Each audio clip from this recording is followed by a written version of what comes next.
Hello, everybody, and welcome to the February edition of the Self Coach Community.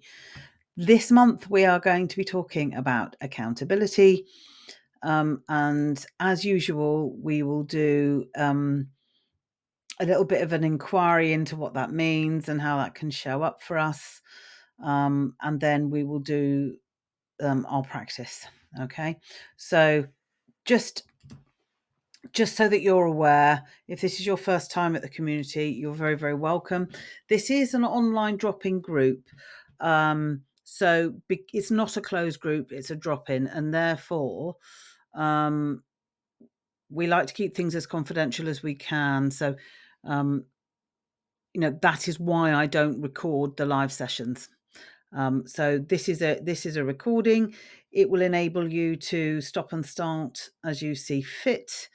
And it's all about building the skill of self-coaching. It really helps with these sessions if you've got something that you want to be different for yourself, something that you're going after. That might be something in your life or career.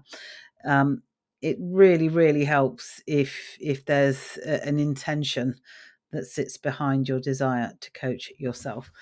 We like to be respectful and kind to other people and to ourselves, which can sometimes be the biggest struggle of all. So, if you've never been before, this will be new to you. But what I always do is I like to give us a moment to arrive, to land, wherever you are in your day or evening. You have chosen this for yourself. This recording will last for about 20 minutes. And as I say, you can stop and start however you see fit. It's useful to have something to write on and to write with. But as we just take a moment to arrive here now, knowing that, yes, we all have lots of busy things going on, but this is something we've chosen to develop these skills of self-coaching. So for the next 20 minutes or so, you're just giving yourself this time for yourself, about yourself, to build that muscle of self-coaching. And as I always do, I'm going to read us a poem, which just helps to set a tone and help us all arrive. This poem is called Welcome to Hope by Selena Godden. Here's your map, she says. This is where you always are. See here, the mountains of vivid life. Make a boat of books, read all, sail down this mighty dream river through forests of wonder. See how the trees grow ever good, how the sky holds its own. Nature is so loud in her gardening. Follow your own path. Your soul is your compass. Kindness isn't a border. Caring is not a city, but change is in the wind, and wild is the weather. Home is a feeling, not a place. And now is where we are. She nudges me awake. Welcome to hope, she sings to me. Welcome to hope. Get up, get up, get up. Hope is here, and love knows we have so much to do. I love that poem, and I hope that you enjoyed it. So, as always, we're just going to have a quick look at the framework for self-coaching. This is really, really great. This is your handrail. You decide what you want. You notice where you are now. You choose what you need to focus on. You take those baby steps. You look at what's working and what isn't, and then you practice it and how you get better and better and you improve. This is how we all do things differently. And so, if I was coaching somebody, I would, not in a very rigid way, but over the course of a number of sessions, this would be the framework that I would use. This is the framework that I do use with my clients, and it is very, very effective. And so I offer it now to you, for you to provide yourself a handrail. as you coach yourself. And as I said earlier on, if you've got something that you're working on, that's really, really useful because it gives this practice that you're doing focus and intent. So I won't dwell on this anymore. The best way for you to get your head around this really is to get it into motion. And so this month we're going to talk about accountability. Okay, so accountability, this quote I really like: accountability breeds responsibility. So literally our ability to respond, to act, to move. Without accountability, it is challenging. So we're going to dig into this now. And the place I want to start is with some transactional analysis stuff. This is around our mindset and how we're showing up for ourselves. So some of you may know this. I just wanted to highlight these three roles: parent, adult, child. And these are psychological states and they move and shift, and we all inhabit all of these at different times in our life, and that's fine. And that is an internal thing. In other words, how we speak to ourselves, as well as an external thing, how we show up in interactions with others. So this really works for us when we're thinking of our self-coaching practice and the role that we're showing up with, especially with regards to accountability. So we've got these two parent roles: the controlling parent and the nurturing parent.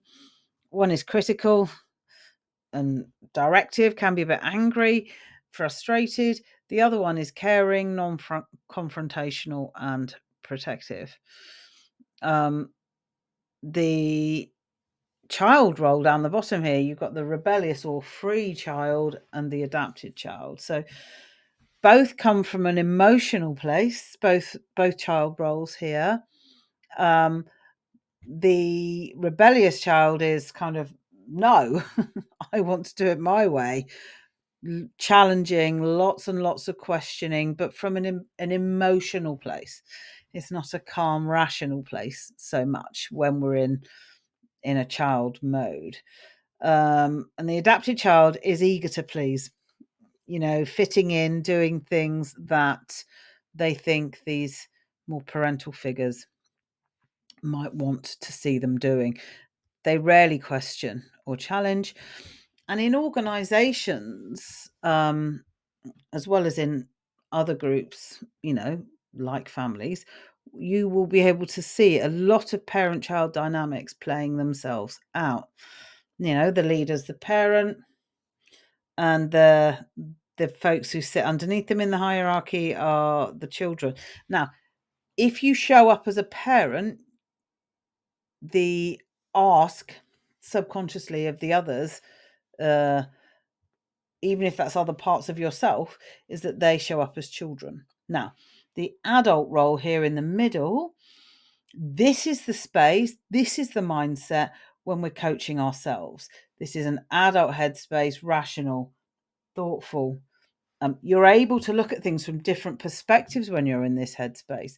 You are very curious. You are very present, actually, in this moment now and here and now, and you're not necessarily projecting. You are simply asking questions and listening and seeking to understand. So when we coach ourselves, we want to be in that adult headspace. That's absolutely vital. And if you're not, for whatever reason, then you can just notice that. Maybe now's not the moment for a coaching conversation if you're feeling a bit critical or you're feeling a bit emotional or whatever it happens to be. So that's the first model, just to show you the parent, adult, child. And this all does feed into accountability. You can see how, if you are showing up as a parent, let's just and we'll go through this in a bit more detail in a minute, but if you're showing up as one version of the parent, you can see how you might be either letting yourself off the hook or giving yourself a really hard time about the thing that you haven't done. So anchor this in your head. These are psychological states. We all, like I said, we all move and shift between all of these. Adult is the goal, especially when we're coaching ourselves, especially if we want to drive accountability. The next thing I wanted to bring forward is this drama triangle. I'm sure lots of you know about this. There are 3 roles. And I've just seen a mistake on the slide. Oh, the eagle-eyed amongst you might spot it. There are 3 roles: persecutor, rescuer, and victim. The persecutor is this judgmental, bullying, angry person. The rescuer is helpful, likes being needed. They can swoop in and scoop people up. And the victim is helpless, needy, complaining, oh, poor me. Now, these roles can be outside of ourselves in dynamics that we are part of and observe. They can be inside of ourselves as well. And as you can see, the persecutor is the controlling parent in that model we've just looked at. The rescuer is the nurturing parent. The victim is not the nurturing parent. It's actually it's the child role, the victim role. In that family dynamic, the child is the least empowered of all of those roles, and therefore there's that child energy in the victim. Now, here's the thing about this triangle. If you show up wanting to be the victim, you're inviting other people that you interact with or other parts of yourself to show up as persecutor and or rescuer. We tend to find that people, or we all do it, we like to be in victim. That's the kind of the prize position because it's more passive and poor me and it's not my fault. The beliefs that sit behind this are really, really interesting because in victim, you don't value yourself so much and you defer to others or other parts of you. And as a rescuer, you don't believe other people can help themselves.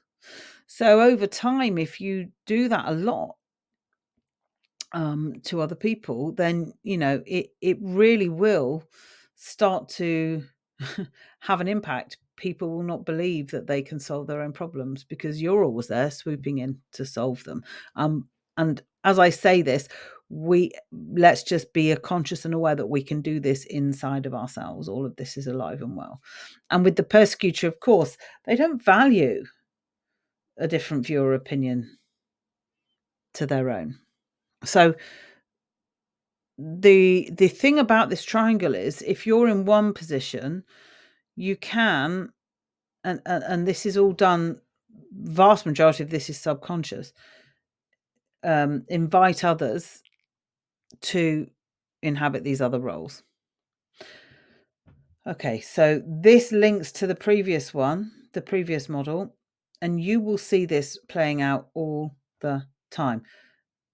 There's a way of flipping it, and we're going to go through that now, which is hugely empowering and we love to see it.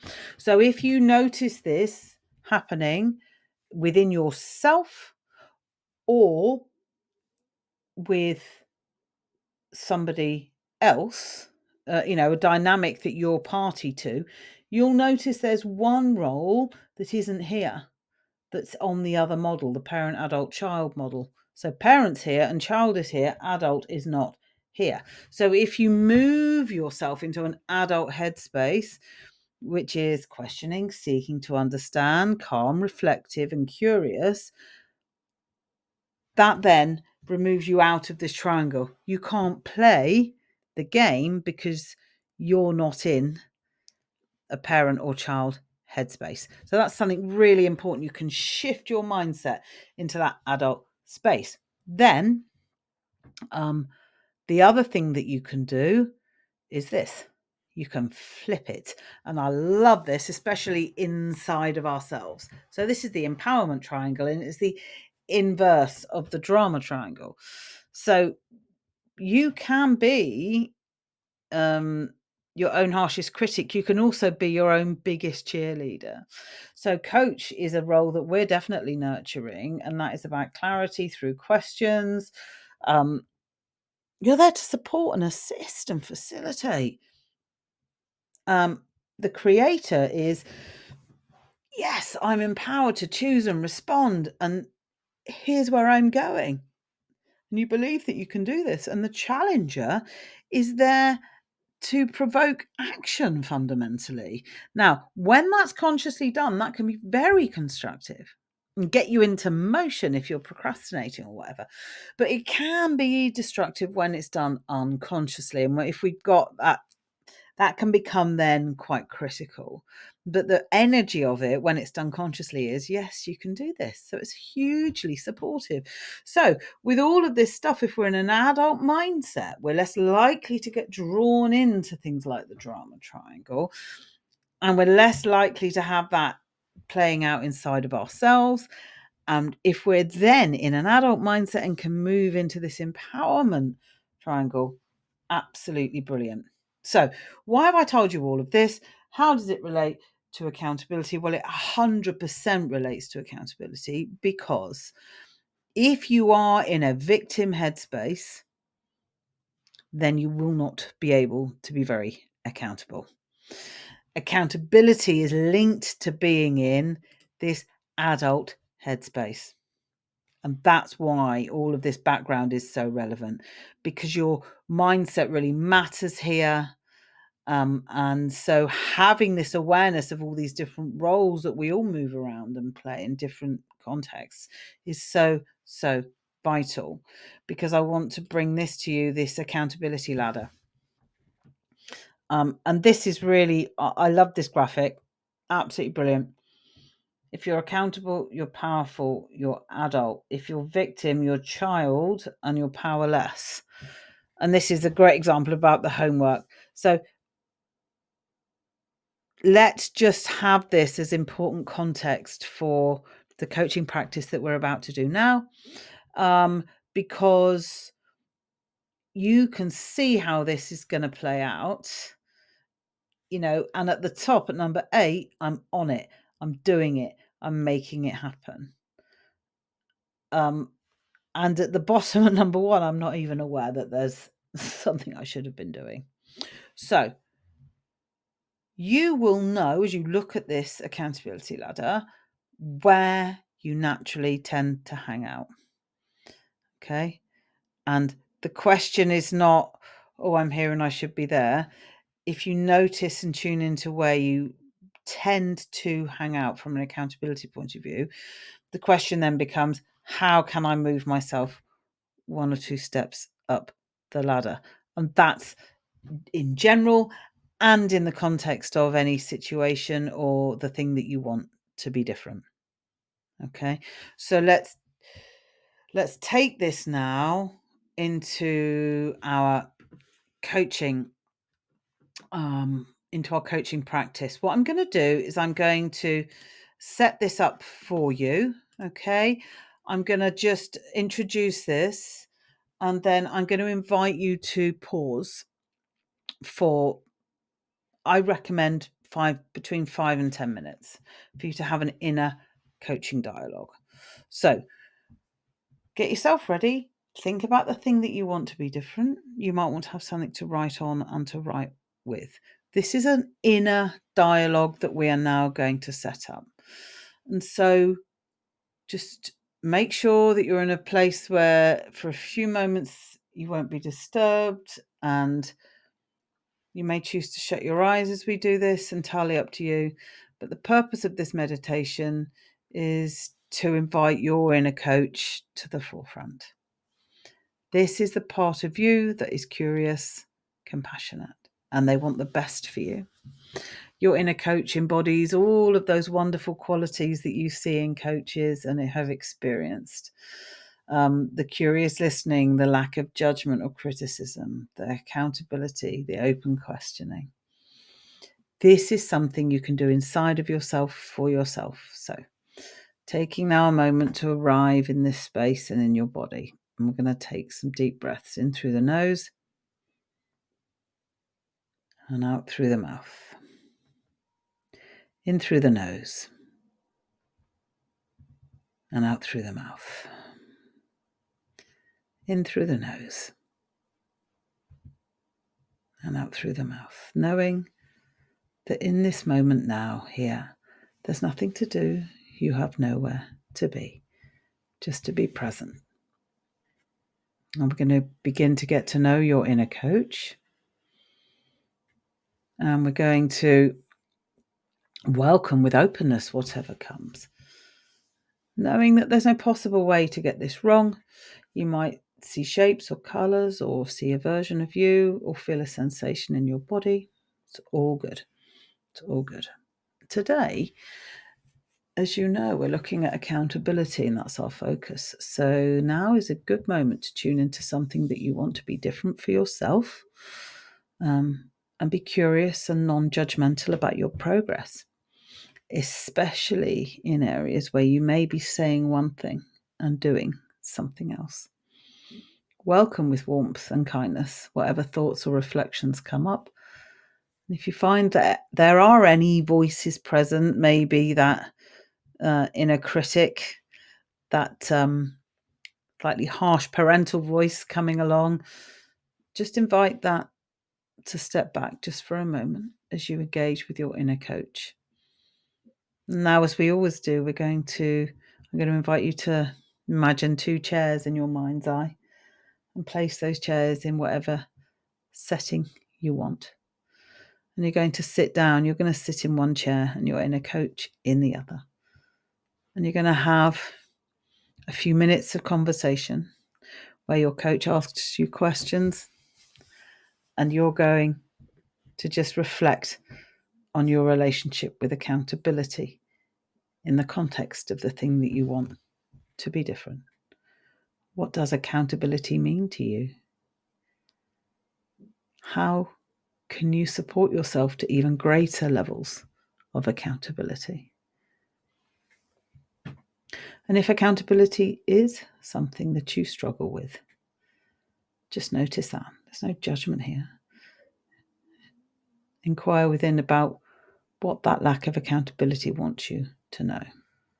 And so I invite you now to pause this video and to take 5 to 10 minutes to have this inner dialogue with yourself. So, welcome back. I hope that was helpful. I hope that was useful. And so what you've just done is you activated your coach. You had a coaching chat. You potentially recorded some reflections. And we thank very much that inner coach part of us for showing up. If this is your first time doing any inner coaching, then you might want to think about how did it go? What did I like about this? What did I not like? Maybe you found it a bit tricky. Maybe you got really distracted. It's all welcome. It's all good. Like anything else that we want to learn, this is a skill and it absolutely can be learned and it requires practice.